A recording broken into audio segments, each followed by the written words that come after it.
大家好，欢迎来到明星新闻中国渠道。本期视频内容均基于真实资料整理，力求客观呈现。视频画面未使用AI生成，仅封面由 Canva 制作。我们始终希望通过内容传递温暖与正能量，陪伴大家感受更积极的生活。王一博票房破37亿，二度合作成尔新作杀疯了。全能艺人王一博从来不会局限于单一赛道发光发热，深耕荧幕数年，他褪去流量滤镜，踏踏实实扎根影视行业，用实打实的票房实际应付专业奖项，一次次打破外界偏见，交出全网信服的电影答卷。截至2026年7月，他交出的影视成绩单含金量炸裂，每一组数据都是他诚心打磨演技、深耕演员道路最好的勋章。细数公开实际，王一博累计参演10部电影，整体总票房突破37.73亿，其中主演7部影片票房直冲34.07亿，主演单片票房均值逼近5亿。这份稳定到离谱的票房底盘，在内娱95声里堪称断层拔尖。不同于很多流量演员票房忽高忽低，口碑两极分化，王一博的电影作品容错率极高，3部标杆作品稳稳坐镇口碑票房双赛道。无名9.43亿创下中国文艺片票房天花板，热烈9.33亿拿下影史体育片票房冠军，长空之王8.54亿坐稳档期满意度榜首。3部作品牢牢锁死8.5亿以上票房区间，不靠炒作，不靠噱头，全凭作品站稳市场。更难得的是，他的作品拥有超长生命力，绝非上映即过气的快餐影视。影片下线后2轮重映依旧爆发力十足，热烈重映票房突破2023万，稳居国内电影重映榜第3名。无名重映票房超1165万，时隔数年依旧有大批观众自愿走进影院2刷3刷，足以证明王一博参演的从不是割韭菜的流量片，而是经得起时间打磨、拥有长尾影响力的优质作品。流量易得，主流认可最难求，而王一博早就拿下业内最高认可度。很多同龄艺人拼命挤主流圈层而不得，他3年3部影片接连斩获金鸡奖最佳男配、最佳男主双项提名，拿下华表奖优秀男演员提名，累计揽获18项金鸡提名、6项华表提名，更是凭借《长空之王》拿下电影频道传媒大奖男主荣誉。票房数据亮眼，主流奖项背书，口碑实际双向兜底，彻底撕掉流量标签，坐稳实力派演员席位。热度永不落幕，新作再度引爆全网。继无名封神之后，王一博2度搭档导演成尔，打造重磅新作人鱼，还未官宣定档，全网期待值早已拉满。这部早就杀青的影片，6月底完成中外合拍片备案变更，并非网传重拍补拍，只是引入顶级院线发行方入局，猫眼强势加持，意味着院线资源全面落地，同时打通海外发行渠道，既要征服国内观众，也要走向国际影坛。导演大刀阔斧修改剧本，删掉悬浮奇幻剧情，打磨极具深度的现实主义叙事，串联3的华人故事，质感直接提档升级。最让人动容的是王一博拍戏复出，他直言拍摄过程极度煎熬，为贴合角色暴瘦塑形，反复泡水打磨戏份，沉下心沉浸式打磨人物。整部影片从零开拍至今，零路透、零物料，极致的神秘感，叠加超7万平台想看人数，千万级全网话题热度，让这部超级艺术片成为今年最受瞩目的银幕爆点。外人总羡慕王一博资源爆棚，却忽略他从来都是实力配得上所有偏爱。跳舞登顶舞台，赛车驰骋赛道，演戏深耕荧幕，跨行每一条路都做到极致，不炒作流量，不营销苦难，默默吃苦，静静发光。或许这就是我们偏爱他的理由，他从不用空话标榜热爱，只用实际回应所有质疑。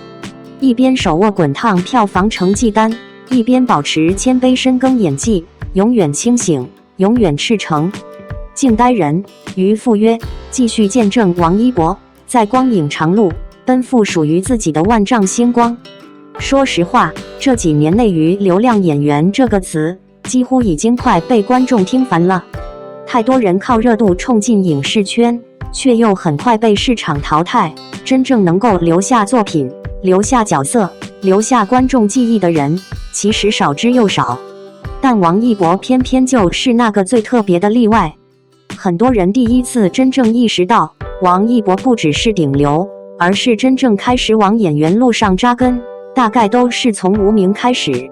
那时候不少人其实带着质疑进影院，结果看完以后，却被那个沉默、克制、危险感十足的叶先生狠狠惊住。成耳镜头里的王一博，不再只是舞台上光芒四射的爱豆，而是一个真正能融进角色呼吸里的演员。他的表演没有夸张情绪，没有故意煽情，却偏偏让人后劲极强。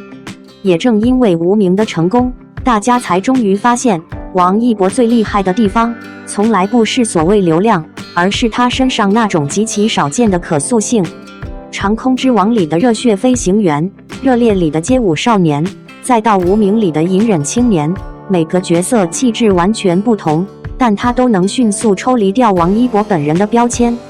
这其实是很多年轻演员最难做到的一件事，因为太多艺人演什么都像自己，可王一博却越来越像角色。尤其热烈，真的让我特别感慨。很多观众原本以为这不过是一部热血青春片，结果电影上映后，居然一路杀进9亿票房，甚至成为中国影史体育题材票房冠军。更夸张的是，他后来重映依旧还有那么多人愿意2刷、3刷。现在这个短视频时代，电影生命周期越来越短，一部作品下映后还能被观众重新买票支持，其实已经说明了一切。因为观众不是傻子，他们愿意花时间、花钱重新回到影院，只能说明这个角色、这部电影真的在他们心里留下了东西。而王一博这些年最让我佩服的一点，就是他从来不急。别的流量明星恨不得1年拍3、4部戏维持曝光，他却总是在消失。很多时候几个月没消息，突然出现，就是一部电影、一个角色。刚开始还有人嘲笑他不营业，后来大家慢慢发现，他不是没事业心，而是把所有力气都花在作品上了。所以当人鱼重新备案的消息出来时，整个影迷圈才会瞬间炸锅，因为大家太清楚成耳和王一博这对组合到底意味着什么。无名已经证明，他们之间有一种非常难得的化学反应。成耳的电影本来就不是那种快餐式商业片，他对演员气质要求极高，镜头语言又极其高级，能被他反复合作，本身就说明王一博已经获得了真正电影圈的认可。而人鱼最吸引人的地方，恰恰是他现在越来越神秘，零路透、零物料，甚至连剧情都始终藏得严严实实。可越是这样，观众期待值反而越高。尤其这次升级成中外合拍片后，很多人都意识到，这已经不仅仅是一部普通文艺片，而是一部真正奔着国际市场去的作品。最让我触动的，还是王一博对角色的投入。他说拍摄过程非常煎熬，为了角色反复泡水、剪重，长期沉浸在压抑情绪里。很多人只看到他站在聚光灯下有多耀眼，却很少有人注意，他其实一直都在默默承受演员这个职业最辛苦的部分。而且他有一种特别难得的品质，不卖惨。他从来不会天天把我多努力挂嘴边，也不会靠炒作敬业赶上热搜。很多关于拍戏的细节，反而都是导演、合作演员或者工作人员后来慢慢透露出来的。正因为如此，观众才更容易被打动，因为真实。其实现在再回头看，王一博真的已经走出了一条非常特别的路。他不是传统意义上的学院派演员，也不是靠综艺维持热度的偶像明星，他更像是在一点点熬自己，熬演技，熬作品，熬口碑。有人说他运气好，资源顶级，可问题是，为什么那么多人拥有资源，却接不住？归根到底，还是因为他配得上。票房能破37亿，也许说明市场认可他；奖项提名越来越多，说明业内认可他。而最重要的是，越来越多普通观众开始愿意为了王一博主演走进电影院，这才是真正最难得的事。因为观众缘这种东西骗不了人。如今的王一博其实早已经不需要靠流量证明自己，他真正厉害的地方在于他明明已经站在顶流位置，却依旧保持着一种近乎倔强的清醒。他没有停在舒适区吃老本，而是不断逼自己往更高处走。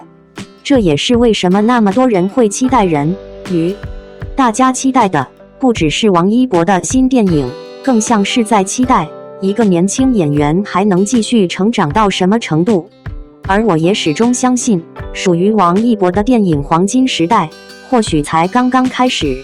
撑起月华大半营收，却选择解约转型，褪去流量滤镜，王一博能走多远？爆红及招黑，绝望文盲的标签为何如影随形缠绕王一博多年？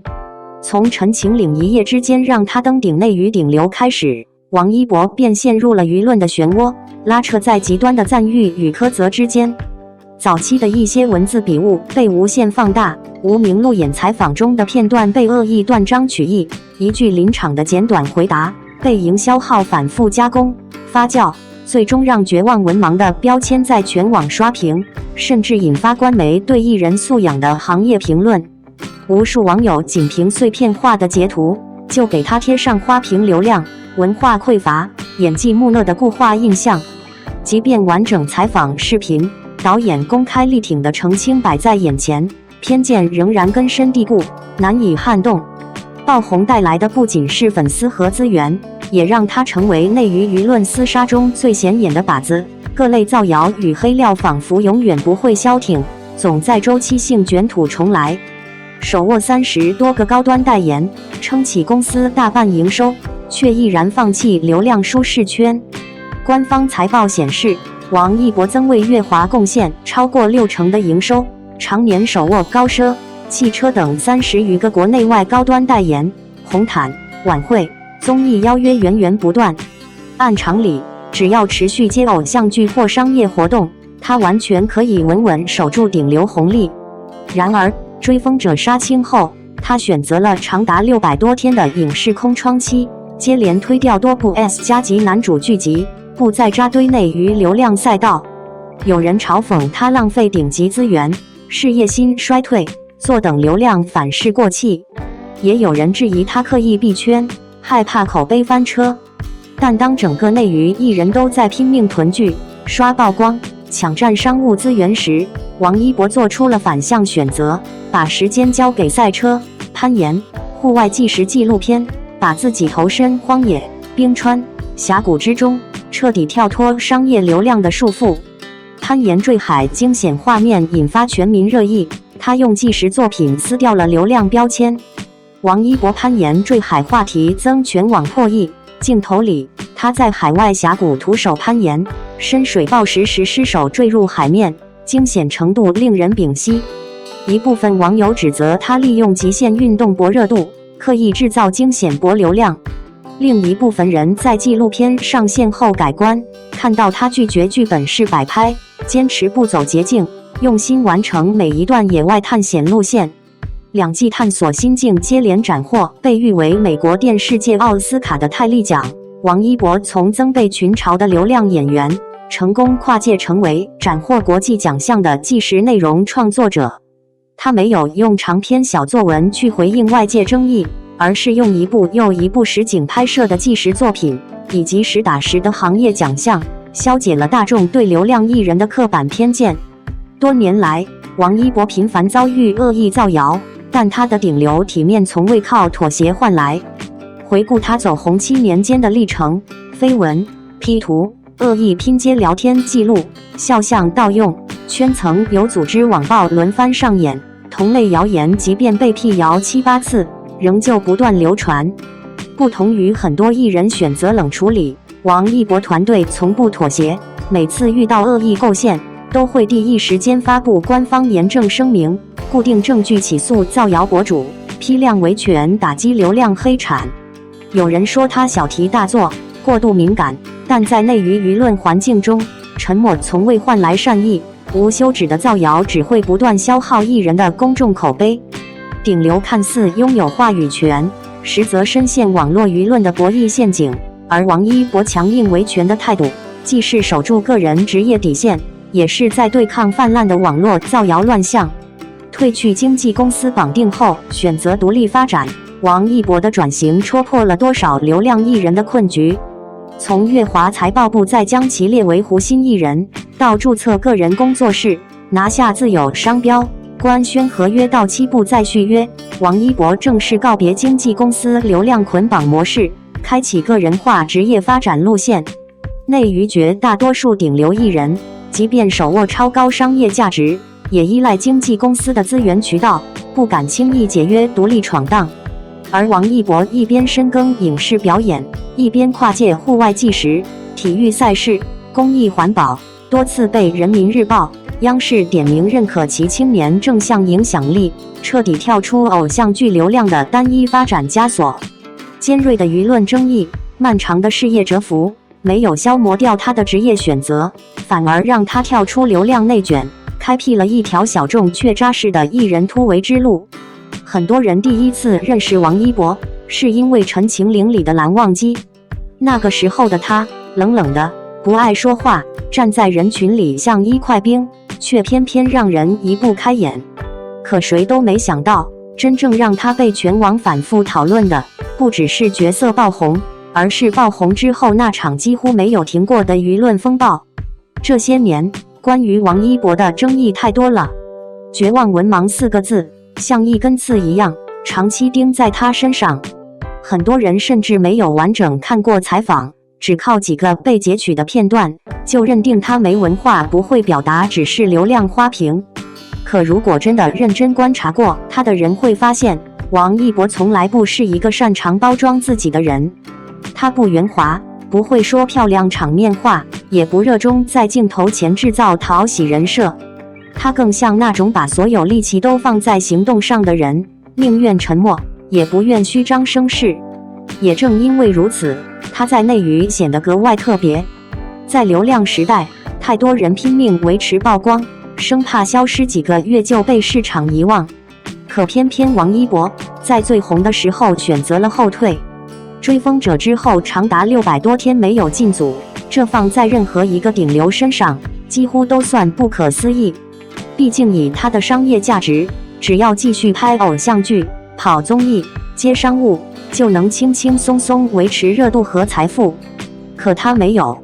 很多人不理解，说他浪费资源，说他事业心下降，说他迟早会被新人取代。但现在回头看才发现，他其实早就在悄悄换赛道。别人忙着制造热搜的时候，他跑去攀岩、赛车、拍纪录片；别人沉迷流量数据的时候，他把自己扔进冰川、峡谷和荒野。那段探索心境里的深水暴食画面，至今看得人心惊。镜头中的王一博失手坠海，没有慢镜头滤镜，也没有刻意煽情，只有最真实的危险感扑面而来。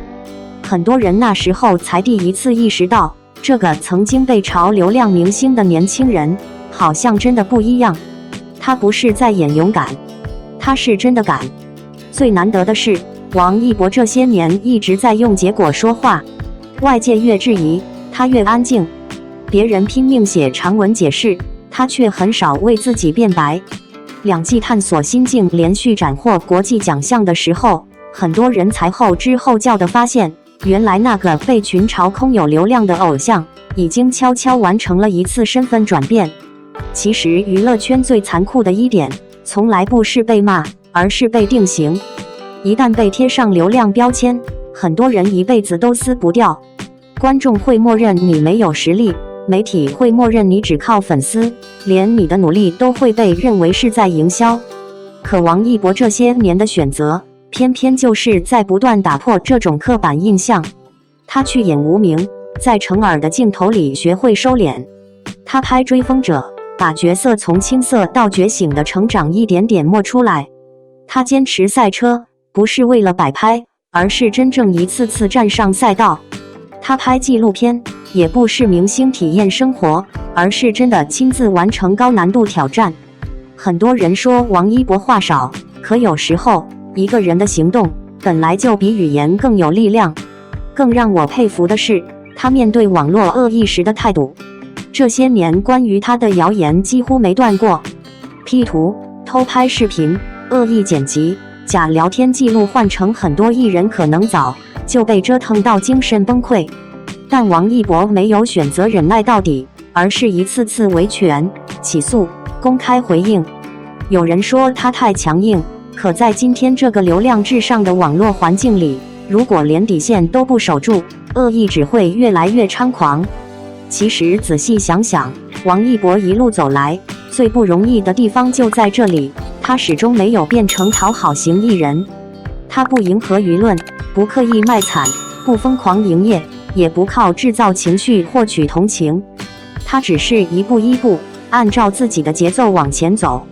如今的他已经不再只是乐华旗下那个被流量包裹的顶流偶像了。从成立个人工作室，到不再续约，再到逐渐拓宽影视、纪实、体育、公益等多个领域，王一博其实正在做一件很多顶流都不敢做的事，主动脱离舒适区。因为他比谁都清楚，真正能让一个演员走远的，从来不是一时的热搜，而是长期积累下来的专业能力与个人价值。娱乐圈从不缺红得快的人，但真正能熬过争议、偏见和流量反噬的人其实很少。王一博未来还能走多远，没有人敢下定论。但至少现在的他已经慢慢证明了一件事：褪去流量滤镜之后，他依然站得住，而且站得越来越稳。王一博珠海备战，从香奈儿大片到赛道练车，多重身份奔赴热爱。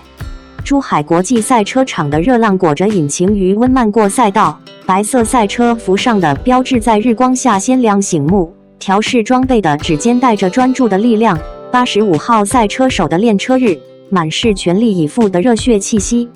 王一博现身珠海国际赛车场，全力备战 China GT 赛事，一组练车日志鲜活释出。一边是 WWD 报道的 Chanel Coco Crush 高级珠宝系列七夕广告大片拍摄，一边是赛道上挥汗如雨的赛前训练。他在截然不同的场域里自如切换多重身份，热浪集结，新的赛道征程已然蓄势待发。练车日的画面里藏着最真实的赛道状态，白色赛车服清爽利落，红牛、Undefeated 等标志映于一身。他笑着调整耳边的通讯设备，眉眼舒展，卸下舞台光环的少年感扑面而来。换上黑色迷彩赛车服后，气场瞬间切换，俯身整理护具，戴上头盔的动作利落干脆，全神贯注的模样里是对赛道的敬畏与投入。热身时的舒展姿态，与团队沟通时的认真侧脸，骨节分明的手部特写，细碎的日常片段拼出了车手身份下的他。没有聚光灯的加持，没有精致的妆造，只剩纯粹的热爱与专注。每一次训练都沉下心，全力以赴。最动人的，永远是他身上不受限的多元魅力。前一刻还在镜头前演绎香奈儿高级珠宝的精致格调，转身就扎进热浪翻涌的赛车场，一头扎进速度与激情的世界。两种风格反差极强，两种身份跨度极大，他却都能稳稳接住，且每一面都投入到极致。他从来不会被单一标签困住，明星、舞者、演员、赛车手，每一个身份都是他，每一个领域都认真奔赴。赛道的热浪还在持续翻冲，引擎的轰鸣声里藏着滚烫的热爱。从聚光灯下到赛道之上，他始终带着一股不服输的韧劲儿，在自己选择的领域里稳步向前。85号赛车手的新征程即将开启，静待他在 China GT 的赛道上再一次飞驰出属于自己的光芒。珠海的夏天总带着一种滚烫的真实感，而王一博这次现身珠海国际赛车场，恰恰让人再次感受到他身上那股越来越强烈的真实。不是营业式热爱，不是流于表面的标签包装，而是真正愿意把时间、体力、专注力全部投进自己热爱的世界里。看到他穿着白色赛车服站在赛道边的时候，其实会有一种特别奇妙的反差感。前几天，大家还沉浸在他拍摄香奈儿 Coco Crush 高级珠宝大片的氛围里，镜头中的他冷感、精致、克制，一个眼神就能把高级感拉满。可转眼之间，他又出现在高温炙烤的赛车场，汗水、头盔、护具、通讯设备、引擎轰鸣，整个画风瞬间切换。但最厉害的是，这种切换在王一博身上从来不违和。很多艺人都会拥有多重身份，可真正能把每个身份都活成自己的人，其实很少。有些人演得出来，却坚持不下来；有些人只是体验一下热度，很快又回到舒适区。但王一博不一样，他对赛车的认真，早已经不是明星玩票的程度。这次练车日志里最打动人的，不是什么刻意设计的帅气镜头，而是那些很细微的小动作。比如他低头检查装备时的专注，比如调整耳麦时自然流露出的熟练感，比如和团队沟通时那个完全沉浸其中的状态。你会发现，他一进入赛车场，整个人的气场都会变。那里没有偶像滤镜，没有舞台灯光，也没有精修海报。赛车场是最残酷也最真实的地方。速度不会骗人，成绩不会骗人，实力更不会骗人。所以很多人为什么越来越佩服王一博？因为他是真的敢离开安全区。在娱乐圈里，维持曝光其实比挑战未知更容易。拍广告、上综艺、维持流量，远比一次次高强度练车轻松得多。但他偏偏总爱往最累、最难、最需要消耗自己的地方走。而这种劲头，其实和他这些年的成长轨迹特别像。从最开始被外界定义为流量偶像，到后来一点点撕掉标签，去演电影、拍正剧、参加专业赛事，他一直在用行动证明，真正的热爱从来不是嘴上说说而已。尤其是赛车这件事，太容易暴露一个人的真实状态了，因为你无法伪装热爱。长时间训练的疲惫，身体承受的压力，一次次重复练习的枯燥，如果没有真正的喜欢，是根本坚持不下来的。可王一博偏偏一次又一次回到赛道，哪怕工作再忙，哪怕身份切换再频繁，他依然愿意抽出时间去练车。这种感觉其实特别像一个少年始终在守护自己的梦。很多观众喜欢王一博，不只是因为他的外形，更因为他身上有一种如今越来越少见的东西——纯粹。他很少高调表达自己，但总会默默把事情做到极致。拍戏的时候钻研角色，跳舞的时候拼命练习，上赛道的时候认真训练。别人可能把这些当成人设，可他更像是在认真过自己想要的人生。而且很神奇的一点是，王一博越往后走，身上的少年感反而越明显。不是幼态感，而是一种依然感热爱，依然敢投入，依然愿意为了喜欢的事情拼尽全力的生命力。现在很多明星都在强调松弛感，但王一博身上的魅力恰恰来自不松懈。他始终在较劲，和自己较劲，和目标较劲。他不会停留在别人给他的掌声里，而是不断往更高、更难的地方走。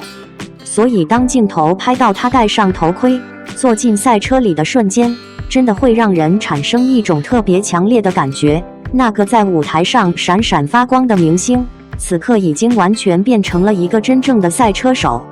而这份切换能力，才是王一博最厉害的地方。从香奈儿镜头里的高级质感，到珠海赛车场里的急速热浪；从聚光灯下的偶像身份，到赛道上争分夺秒的85号赛车手，他从来不被定义，也从来不困在舒适圈。他一直在向前。也许这就是为什么越来越多人会被现在的王一博吸引，因为在这个容易浮躁、容易速成的时代，她依然愿意沉下心，用时间和行动去证明自己。而真正的光芒，从来都不是靠包装堆出来的，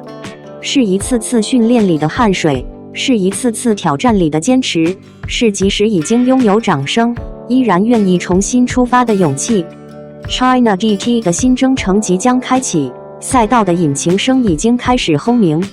相信很多人和我一样，最期待的早已不只是成绩，而是看到那个永远带着热爱向前冲的王一博，再一次在属于自己的赛道上全力飞驰。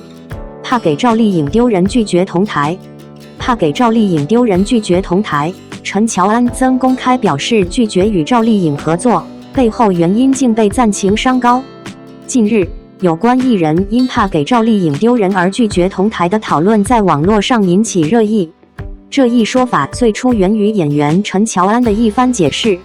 他曾在公众场合表示拒绝与赵丽颖同台演出，尤其是合作电视剧，引发了外界关于两人不和的猜测。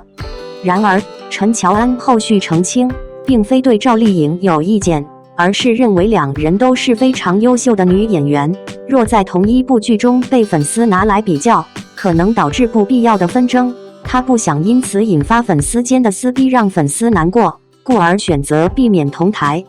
这一解释被不少网友认为展现了高情商和对同行及粉丝的体贴。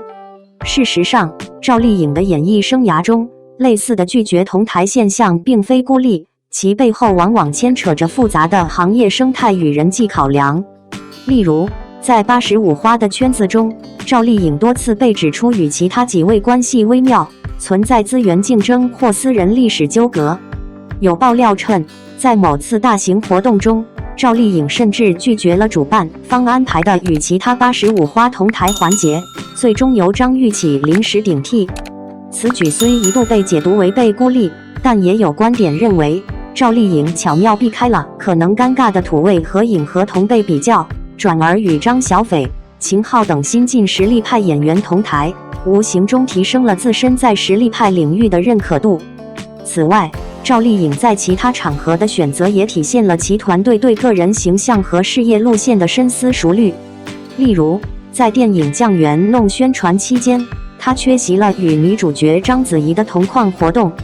尽管这被部分舆论批评为不合群或不尊重前辈，但亦有分析指出，作为配角的赵丽颖主动不参与同框，是为主角章子怡留出空间，避免抢风头之嫌，是一种明智的自我调节。这种拒绝并非源于人际关系紧张，而更多是出于对作品焦点、自身定位及行业规则的权衡。综合来看，怕给赵丽颖丢人虽是一句略带调侃的起因，但其背后折射出娱乐圈中艺人面对同台合作时的多重考量，避免粉丝冲突，规避不必要的比较，维护个人事业路径，乃至处理复杂的同行竞争关系。这些选择往往并非简单的喜欢或讨厌，而是在名利场中平衡艺术、人情与商业的智慧体现。很多人第一次看到怕给赵丽颖丢人，所以拒绝同台这句话时，都会下意识觉得是不是太夸张了。可仔细想想，在如今的娱乐圈里，能让同行产生这种顾虑，某种程度上反而说明了赵丽颖这些年一路走来的分量。陈乔恩当年那番解释其实挺耐人寻味，他没有直接说我不想合作，也没有故意制造话题，而是把重点放在粉丝之间容易被比较上。说白了，他不是怕赵丽颖，而是太清楚现在舆论环境的残酷。两个优秀女演员站在一起，外界不会只看作品，反而更喜欢比较番位、镜头、造型、数据，甚至连一个眼神都能被无限解读。与其让双方粉丝陷入争执，不如提前避开。这种分寸感，其实恰恰说明陈乔恩是认可赵丽颖实力的。因为如果换成一个没有存在感的演员，根本不会有人担心比较这件事。这些年，赵丽颖最特别的一点，就是她早已经不只是流量女演员了。很多85花还停留在红毯、美貌、热搜的时候，她已经慢慢把重心转向作品本身。从风吹半夏到幸福到万家，再到后来的现实题材路线，她身上的标签其实早就变了。观众现在提到赵丽颖，已经不仅仅会想到漂亮甜妹，更多人会想到能扛戏、有韧劲演的真实。而这种变化对同行来说压力是很大的，因为赵丽颖身上有一种很特别的东西，她不靠高高在上的距离感迎人，而是靠一种普通人拼命往前走的生命力打动观众。她不是传统意义上的天之娇女，没有显赫背景，也不是科班里一路被捧出来的标准型演员。正因为如此，很多观众会天然把自己带入她的成长轨迹。这种共鸣感在娱乐圈其实非常稀缺，所以有时候大家会发现，赵丽颖一旦和别人同框，观众注意力很容易被她吸走。不是因为她一定最艳压，而是她身上有故事感。她往那一站，观众会下意识去观察她的状态、眼神、情绪，这是一种长期作品积累后的观众缘。也正因为如此，很多所谓拒绝同台的传闻，未必真的是关系不好，反而可能是一种现实层面的避让。尤其在85花这个竞争极其激烈的赛道里，大家年龄相近，路线重叠，市场资源有限，同框本来就容易被媒体做文章。今天比礼服，明天比实际，后天又开始比奖项。女演员到了这个阶段，其实每一次公开露面都不只是简单营业，而是一场无声的博弈。但赵丽颖这些年的聪明就在于，她慢慢跳出了这种比较逻辑。别人还在争艳压的时候，她开始演农村女性；别人拼命维持少女感的时候，她去挑战疲惫、沧桑，甚至不那么漂亮的角色。很多人一开始不理解，觉得赵丽颖怎么突然不爱美了。可现在回头再看，她其实是最清醒的那个。因为演员最终拼的从来不是谁年轻的久，而是谁能留下角色。这也是为什么哪怕他偶尔缺席活动，减少曝光，外界依然会持续关注他。真正有作品沉淀的演员，不需要天天挂在热搜上维持存在感。而关于他拒绝同台的一些选择，其实也能看出他越来越成熟的一面。像酱园弄宣传期间没有刻意和章子怡频繁绑定，就被不少人误解成不合群。可认真想想，一个配角如果在宣传期抢占过多话题，对整部电影真的好吗？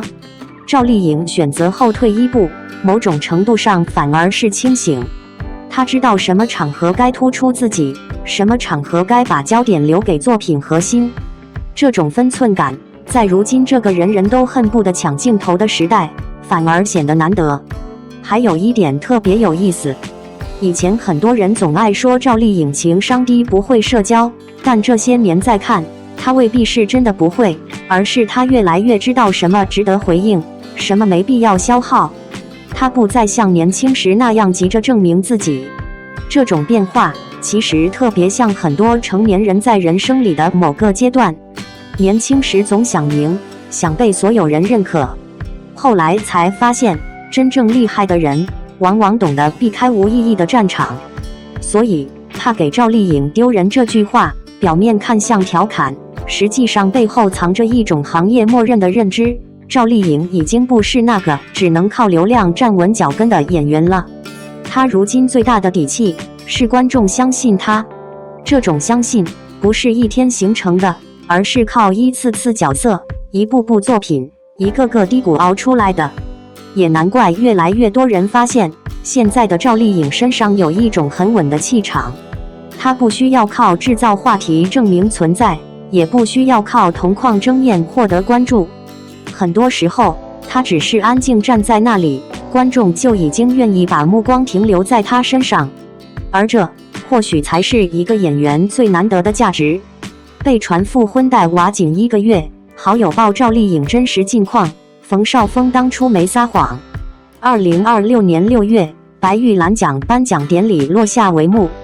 杨紫凭借《生命树》斩获最佳女主角，成为白玉兰史上首位90后视后。全网热议获奖名单之际，一条和奖项毫无缘分的词条冲上热搜第一，阅读量破亿，词条内容是赵丽颖未入围，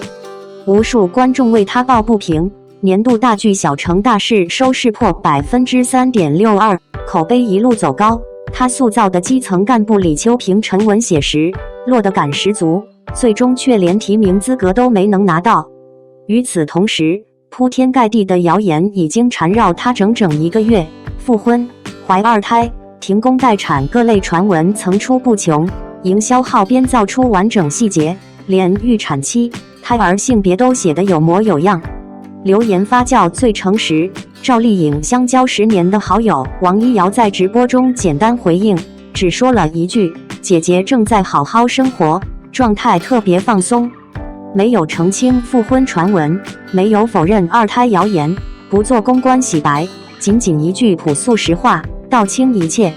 她只是长久拍戏身心俱疲，想要停下脚步好好休息。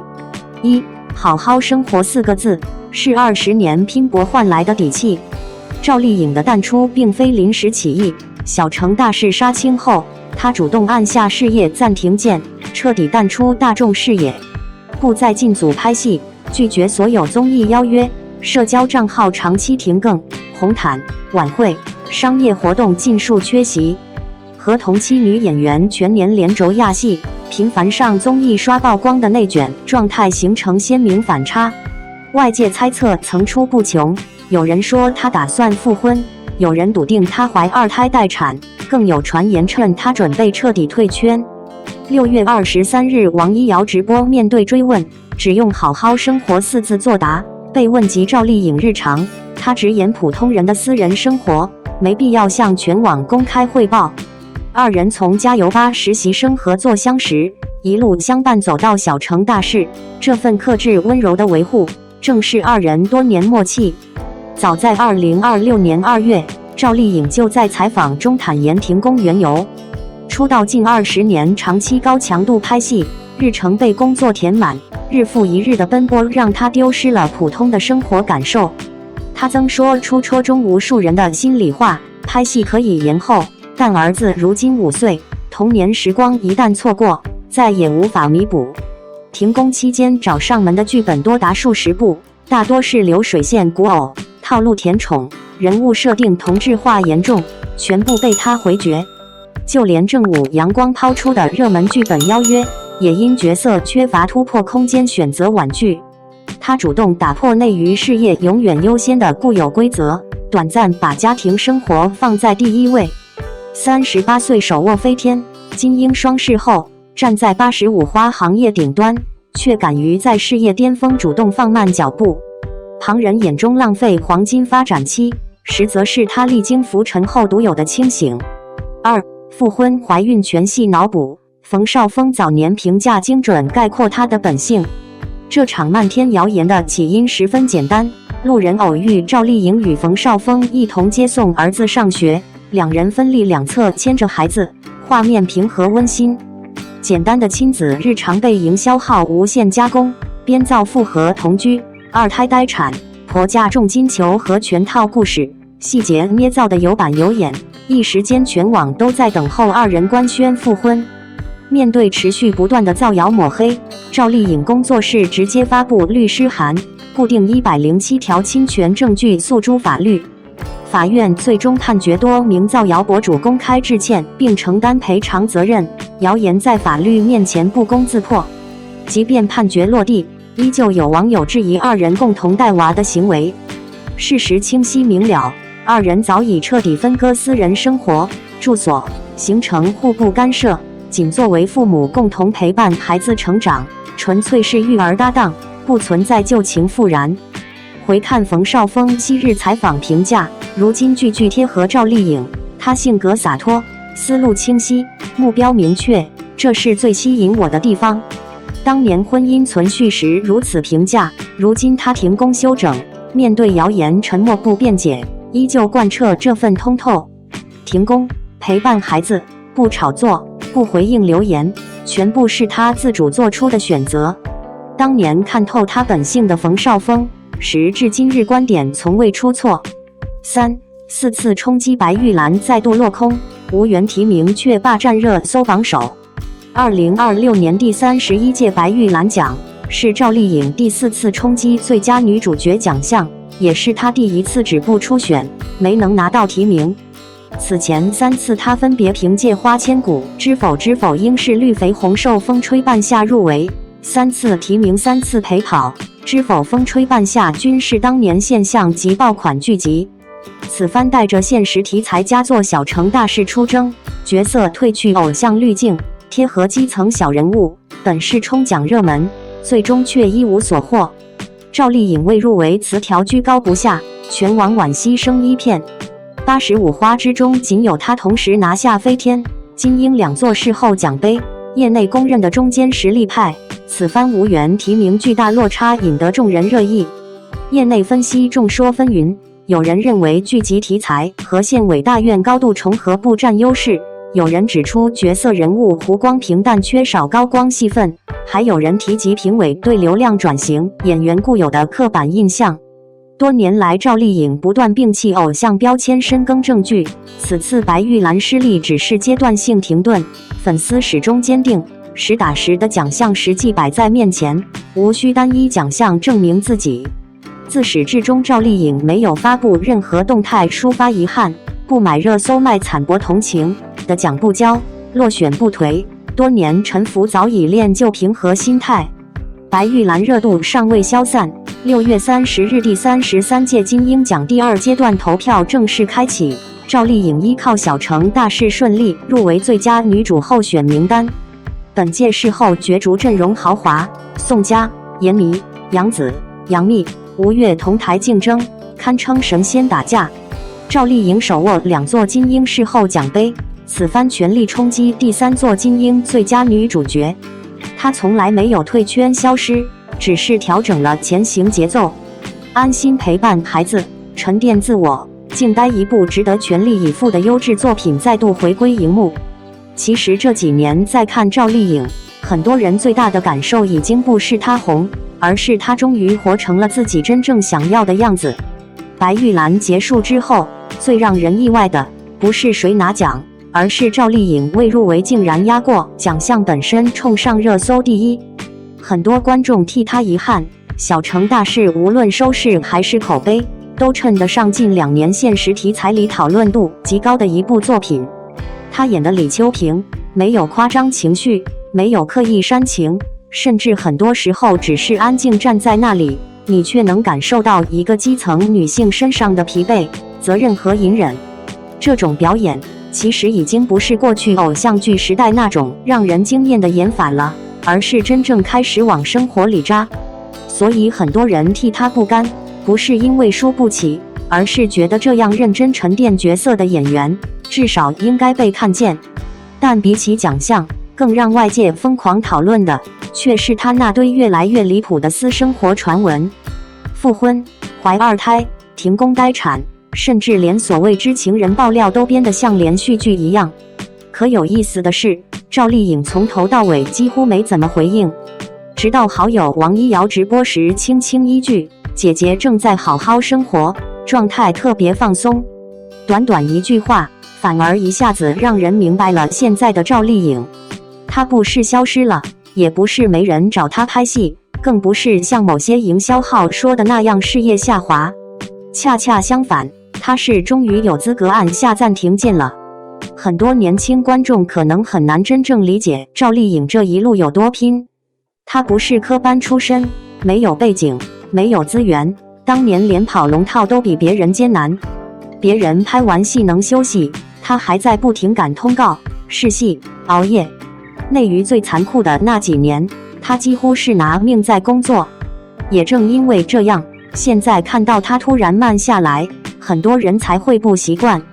可一个拍戏快20年的人，为什么不能停一下呢？尤其她说过那句话，真的特别戳人：拍戏还能再等等，但孩子的童年只有一次。很多到了30岁、40岁的人，其实都会懂这种心情。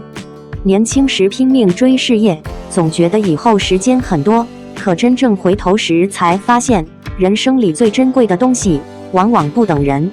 而赵丽颖现在最难得的地方，是她终于不再被娱乐圈的节奏绑架。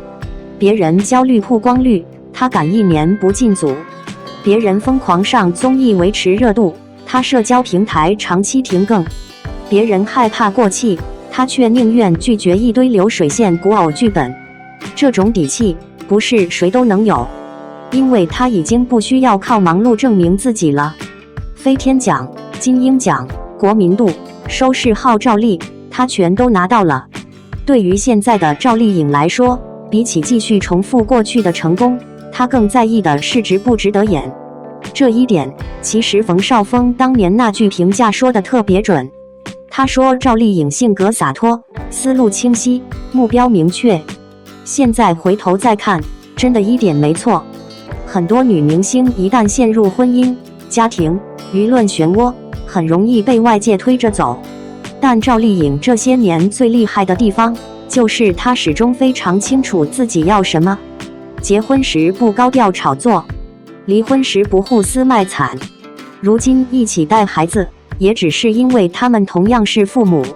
成年人之间体面的共同陪伴孩子成长，本来就是很正常的事情。可惜在娱乐圈，越正常的事，越容易被过度解读。但赵丽颖似乎已经越来越不在意这些声音。她现在身上有一种很明显的变化，以前是拼命证明自己，现在则是彻底和自己和解。这种状态其实比任何热搜都难得。尤其这次白玉兰失利之后，她没有发小作文，没有深夜感慨，没有借机营销意难平。这种沉默反而让很多人更加佩服。因为真正经历过行业浮沉的人，早就明白了一个道理：奖项重要，但奖项从来不是人生全部。更何况这几年赵丽颖的转型，其实已经远远超出了很多人的预期。从花千骨到知否，从风吹半夏再到小成大事，她一步一步撕掉流量花的标签，开始真正往现实题材里扎根。很多85花还在舒适区循环时，她已经提前进入下一阶段了。所以即使这次没能入围白玉兰，很多观众依然愿意相信她。因为大家心里都清楚，赵丽颖最可怕的从来不是某一次赢，而是她总能在低谷之后重新站起来。如今再看她，反而越来越像一个真正成熟的演员，不再急着证明，不再执着输赢，不再被外界定义人生节奏。她只是安静生活，认真陪孩子长大，然后等待下一部真正值得她全力以赴的作品。这样的赵丽颖，或许比站在领奖台上的时候更有力量。感谢您观看视频。如果您觉得本时事通讯有用，请不要忘记点赞、评论和订阅。祝您生活愉快，充满活力。再见。